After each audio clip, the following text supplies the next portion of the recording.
इस वीडियो में NCERT 10th class विज्ञान अध्याय 2 अम्ल क्षारक एवं लवण पृष्ठ संख्या 36 के सभी प्रश्न समझ के साथ करने वाले हैं। तो चलिए पहला प्रश्न प्रारंभ करते हैं। पहला प्रश्न है CaOCl2 यौगिक का प्रचलित नाम क्या है? तो उत्तर होगा CaOCl2 यौगिक का प्रचलित नाम ब्लीचिंग पाउडर अथवा विरंजक चूर्ण है। देखिए विरंजक चूर्ण हिंदी नाम है और ब्लीचिंग पाउडर जो है अंग्रेजी नाम है। तो ये दोनों CaOCl2 होते हैं। इसमें कन्फ्यूजन ना हो कि ब्लीचिंग पाउडर और विरंजक चूर्ण अलग अलग हैं, ये दोनों एक ही हैं। दूसरा नंबर प्रश्न, उस पदार्थ का नाम बताइए जो क्लोरीन से क्रिया करके विरंजक चूर्ण बनाता है। इम्पोर्टेंट प्रश्न है, तो उत्तर लिखेंगे कैल्शियम हाइड्रोक्साइड से जब क्लोरीन की अभिक्रिया कराई जाती है तो विरंजक चूर्ण तथा जल का निर्माण होता है। स्पष्ट है कि कैल्शियम हाइड्रोक्साइड से जब क्लोरीन की अभिक्रिया कराई जाती है तो यहाँ पर विरंजक चूर्ण CaOCl2 का निर्माण होता है, अर्थात विरंजक चूर्ण कहें या ब्लीचिंग पाउडर कहें, तथा साथ में जल भी बनता है। तीसरा, कठोर जल को मृदु करने के लिए किस सोडियम यौगिक का उपयोग किया जाता है? उत्तर लिखेंगे कठोर जल को मृदु बनाने के लिए सोडियम कार्बोनेट का प्रयोग किया जाता है।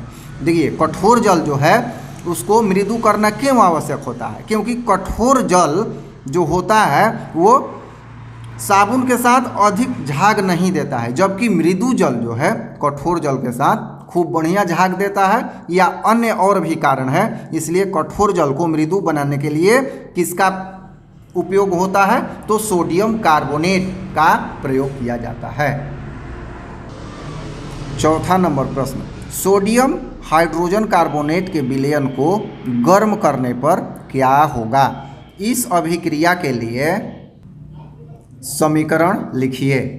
तो उत्तर होगा सोडियम हाइड्रोजन कार्बोनेट के विलयन को जब गर्म किया जाता है तो सोडियम कार्बोनेट तथा जल का निर्माण होता है, साथ ही CO2 गैस मुक्त होती है।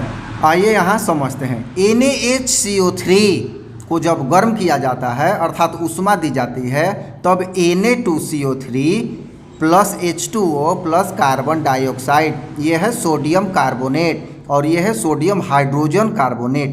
तो इस तरह से इसे संतुलित रूप में इस प्रकार देख सकते हैं। यहाँ 2 से गुणा कर देंगे तो यहाँ पर ये जो समीकरण है संतुलित हो जाएगा। प्रश्न नंबर 5, प्लास्टर ऑफ पेरिस की जल के साथ अभिक्रिया के लिए समीकरण लिखिए। तो उत्तर लिखेंगे प्लास्टर ऑफ पेरिस की अभिक्रिया जल के साथ जब होती है तो जिप्सम का निर्माण होता है। यहाँ जो जिप्सम होता है बहुत ही कठोर पदार्थ होता है।